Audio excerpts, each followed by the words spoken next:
Alhamdulillahi Rabbil Alamin. Nahmaduhu wa nasta'inuhu wa nastaghfiruh wa na'udzu billahi min shururi anfusina wa min sayyiati a'malina. May yahdihillahu fala mudilla lahu wa may yudlilhu fala hadiya lahu. Asyhadu an la ilaha illallah wahdahu la syarika lahu wa asyhadu anna Muhammadan abduhu wa rasuluh. Allahumma shalli wa sallim wa barik ala sayyidina Muhammad wa ala alihi wa ashabihi wa man tabi'ahum bi ihsani ila yaumiddin. Amma ba'd. Fa ya ayyuhal hadirun ittaqullaha haqqa tuqatih wa la tamutunna illa wa antum muslimun. Faqala Allah Ta'ala fi kitabihil karim, a'udzu billahi minasy syaithanir rajim. Bismillahirrahmanirrahim. Ya ayyuhallazina amanu kutiba alaikumus shiyam kama kutiba 'alal ladzina min qablikum la'allakum tattaqun. Shadaqallahul azim.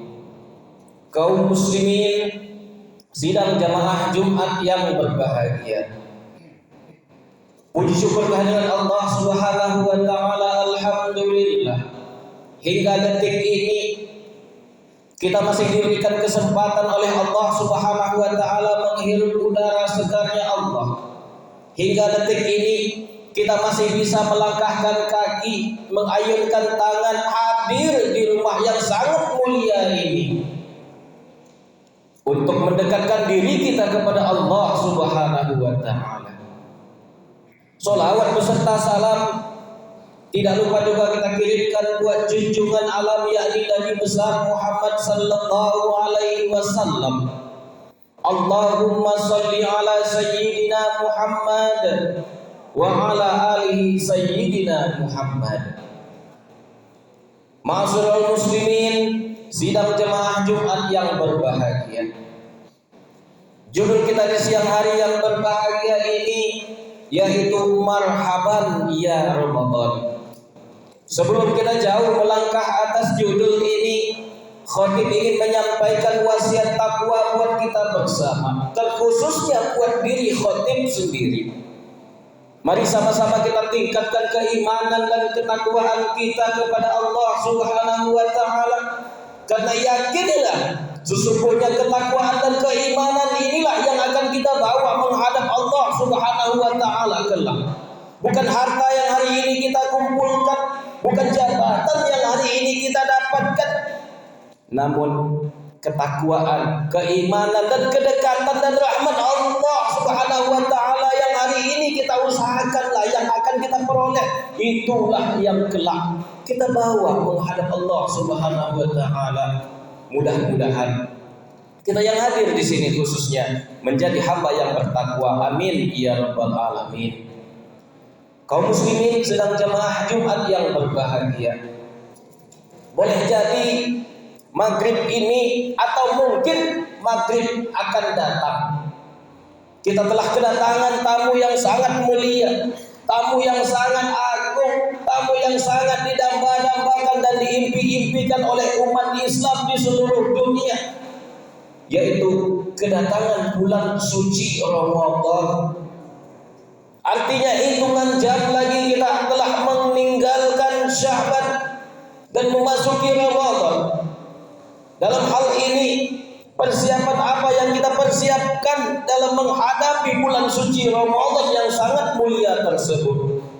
Saudaraku yang dirahmati Allah Subhanahu wa taala, kita bayangkan kalaulah seandainya nanti malam di masjid yang kita cintai ini kedatangan tamu istimewa, atau mungkin yang datang itu adalah wali kota atau mungkin gubernur datang ke rumah suci ini. Persiapan apa yang kita lakukan? Tentunya yang pertama, seluruh jamaah mempersiapkan masjid ini sebagus-bagusnya.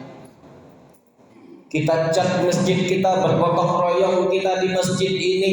Setelah itu nanti malam kita akan berpenampilan indah, kita berpenampilan bersih, kita berpenampilan rapi. Ini adalah persiapan kita menyambut manusia, padahal manusia tersebut tidak berbeda dengan kita.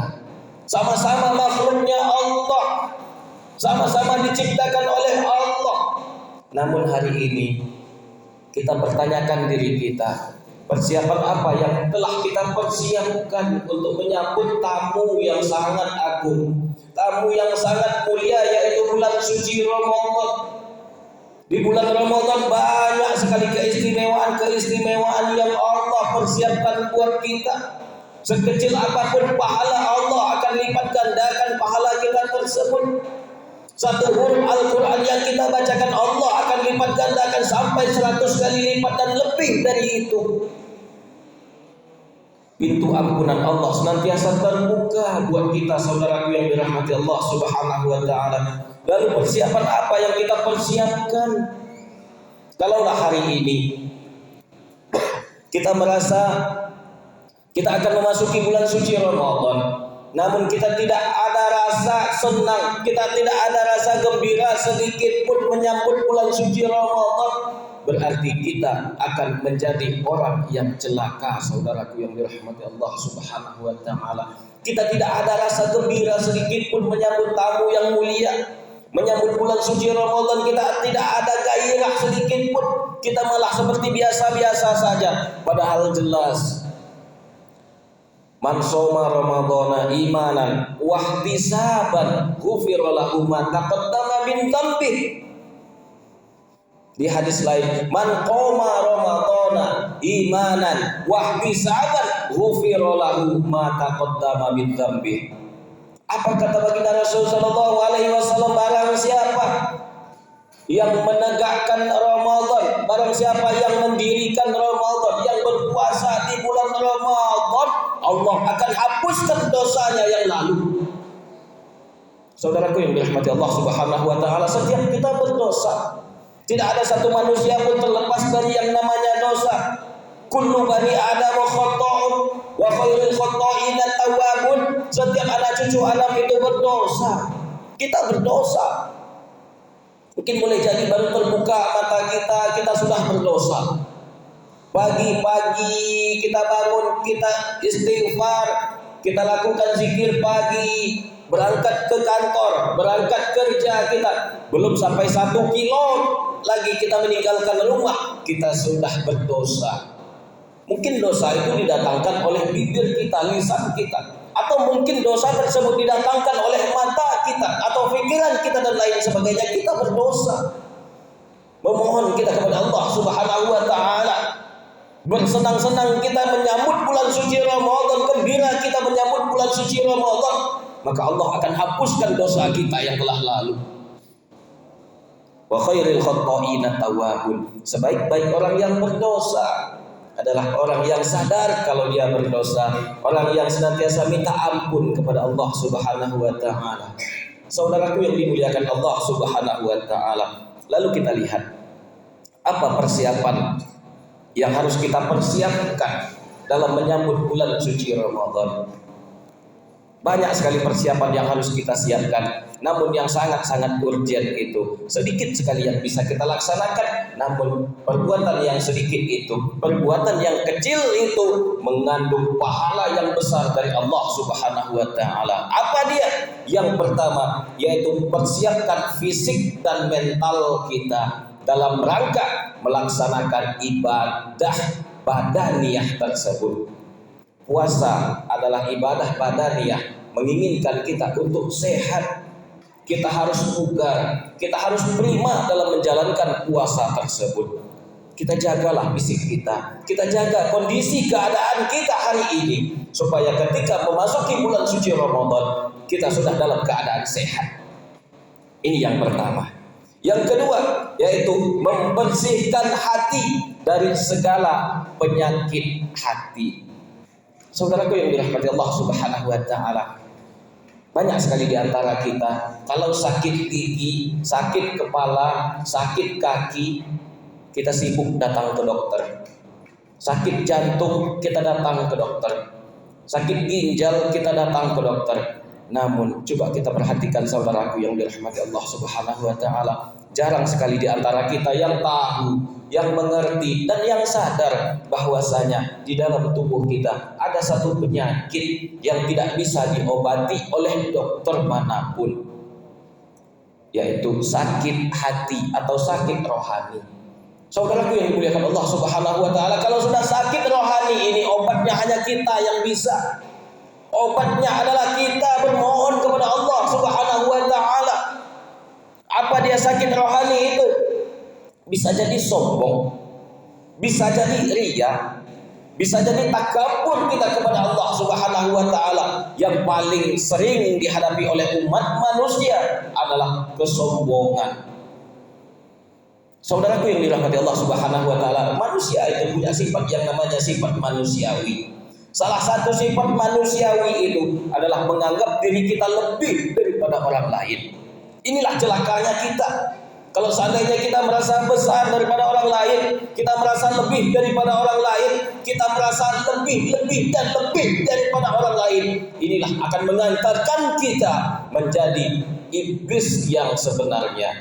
Kita lihat kenapa di dalam sejarah iblis itu diusir dari surga.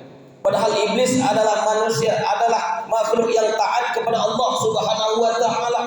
Iblis tidak pernah durhaka kepada Allah. Bahkan iblis itu makhluk yang paling taat. Hampir seperti malaikat ketaatan iblis kepada Allah Subhanahu wa taala. Namun karena sifat sombongnya lah Allah perintahkan sujud kepada Nabi Adam untuk menghormati Nabi Adam setelah Allah ciptakan Nabi Adam. Apa kata iblis? Ana khairum minhu. Ya Allah, aku lebih mulia dari dia ya Allah. Aku engkau ciptakan dari api, sementara Adam engkau ciptakan dari tanah hitam, busuk, diinjak oleh seluruh makhluk yang ada di permukaan bumi. Kau ciptakan dia dari tanah itu ya Allah. Kenapa aku harus sujud kepadanya ya Allah? Sombong. Iblis akhirnya Allah campakkan ke muka bumi ini. Perhatikan saudara yang dirahmati Allah Subhanahu wa taala. Satu kali sombong yang dilakukan oleh iblis, Allah jatuhkan dari surganya.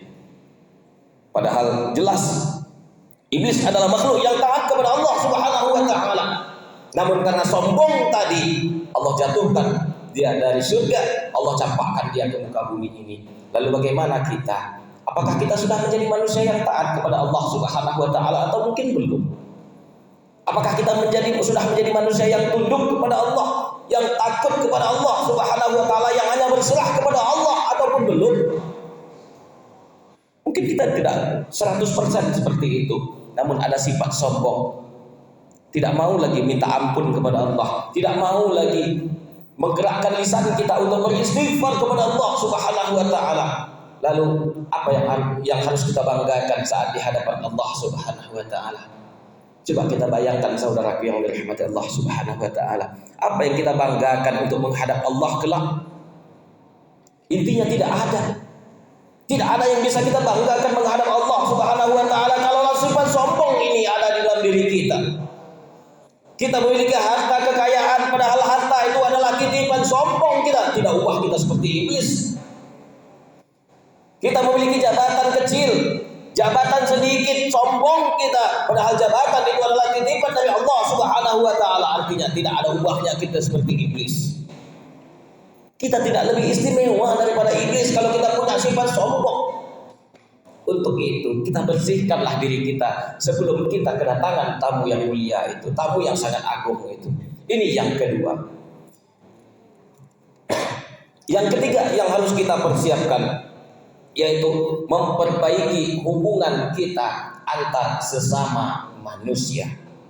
Dalam hal ini yang harus kita perbaiki adalah hubungan kita dengan orang tua kita, hubungan kita dengan mertua kita, hubungan kita dengan suami istri kita, hubungan kita dengan jiran tetangga kita, hubungan kita dengan keluarga kita. Saudaraku yang dirahmati Allah Subhanahu wa taala, Ada satu doa dari malaikat Jibril yang diaminkan oleh baginda Rasul sallallahu alaihi wasallam. Coba bayangkan, yang berdoa adalah malaikat Jibril, yang mengaminkan adalah baginda Rasul sallallahu alaihi wasallam. Apakah mungkin doa itu tidak dikabulkan oleh Allah Subhanahu wa taala? Apakah mungkin doa itu tidak didengar oleh Allah Subhanahu wa taala? Jawabannya tidak. Doa itu dikabulkan oleh Allah Subhanahu wa taala. Doa itu diijabah oleh Allah Subhanahu wa taala. Kenapa? Karena yang berdoa Jibril, yang mengaminkan adalah manusia mulia yaitu baginda Rasul sallallahu alaihi wasallam. Apa doa malaikat Jibril? Di suatu ketika sahabat mendengar Rasul sallallahu alaihi wasallam mengucapkan 3 kali amin, amin, amin. Setelah itu sahabat bertanya, "Ya Rasulullah, apakah engkau menerima wahyu ya Rasulullah?" "Tidak," kata Rasulullah. "Lalu kenapa engkau ucapkan amin terdengar oleh kami selamat sebanyak 3 kali engkau mengucapkan amin ya Rasulullah?" Lalu apa kata baginda Rasul sallallahu alaihi wasallam? "Ya sahabatku, ketahuilah tadi ada malaikat Jibril memohon kepadaku, ya Rasulullah, aminkan doaku." Lalu ku aminkan doa yang pertama, "Ya Allah, jangan pernah engkau terima segala amal ibadah umat Islam ya Allah, umatnya Nabi Muhammad ya Allah, ketika dia memasuki bulan suci Ramadan, seorang anak tidak minta ampun, tidak minta maaf, malah dia berdosa kepada orang tuanya ya Allah." Kata Nabi, amin. Saudaraku yang dirahmati Allah Subhanahu wa taala, perbaiki hubungan kita dengan orang tua kita. Karena sesungguhnya kalau hubungan kita dengan orang tua kita tidak baik, hubungan kita dengan mertua kita tidak baik, karena mertua adalah orang tua kita, maka jangan pernah berharap kita akan bahagia hidup di dunia ini. Saudaraku yang dirahmati Allah Subhanahu wa taala, kecelakaan akan selalu menghampiri kita. Untuk itu perbaiki hubungan kita dengan orang tua kita. Kalaulah orang tua kita jauh, tidak bisa kita kunjungin, zaman sekarang sudah modern saudaraku. Kita punya handphone, punya Android, teleponlah mereka, senangkan hati mereka, jadikan mereka seperti raja. Insya Allah rezeki kita juga akan mengalir seperti rezekinya raja. Tapi kalau kita sakiti orang tua kita buat orang tua kita menangis, maka insya Allah rezeki kita juga akan menangis. Rezeki kita juga akan jauh dari kita, saudaraku yang dirahmati Allah Subhanahu wa taala. Jangan pernah berharap hidup di dunia ini berkah. Jangan pernah berharap hidup di dunia ini akan bahagia kalau kita jauhi orang tua kita. Sayangi mereka selagi mereka masih hidup, karena penyesalan akan datang ketika mereka sudah dipanggil oleh Allah Subhanahu wa taala. Berbaktilah kepada mereka, berbuat baiklah kepada mereka selagi kita masih berkesempatan untuk berbuat baik itu. Ini dia doa malaikat Jibril yang pertama. Doa malaikat Jibril yang kedua, ya Allah, jangan pernah engkau terima ya Allah amal ibadahnya umat Muhammad ketika memasuki bulan suci Ramadan, seorang istri belum minta maaf kepada suaminya ya Allah. Amin, kata baginda Rasul. Kita selaku suami, saudaraku, ingatkan kepada istri kita, jangan sampai ibadah yang mereka kerjakan di bulan Ramadan itu sia-sia. Jangan sampai puasa, sholat dan lain sebagainya yang mereka kerjakan di bulan suci itu sia-sia. Kenapa? Allah tidak terima pahala mereka. Untuk itu ingatin mereka, saudaraku, ingatin istri kita. Ini doa yang kedua. Doa yang ketiga, ya Allah, jangan pernah engkau terima ya Allah amal ibadah umatnya Nabi Muhammad ketika memasuki bulan suci Ramadan. Dia tidak mau minta maaf dan saling memaafkan kepada sesamanya ya Allah, kepada jiran tetangganya ya Allah. Amin, kata baginda Rasul. Hari ini kalau seandainya kita ada bersalah dengan saudara kita, kalaulah saudara kita bersalah kepada kita, maafkanlah. Karena orang yang memaafkan duluan sebelum dimintakan maaf itu adalah lebih mulia daripada orang yang meminta maaf. Maafkanlah, lupakan kesalahan mereka. Jangan sampai kesalahan itu kita bawa sampai mati.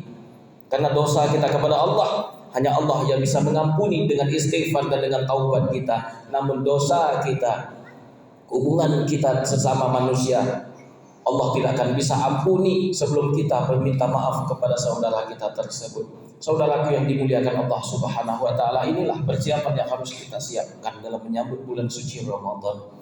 Bersihkan hati kita, Persiapkan fisik dan mental kita. Mudah-mudahan kita menjadi hamba yang bertakwa. La'allakum tattaqun yang Allah sampaikan di dalam surah Al-Baqarah ayat 183 tersebut sampai kepada kita. Amin ya rabbal alamin.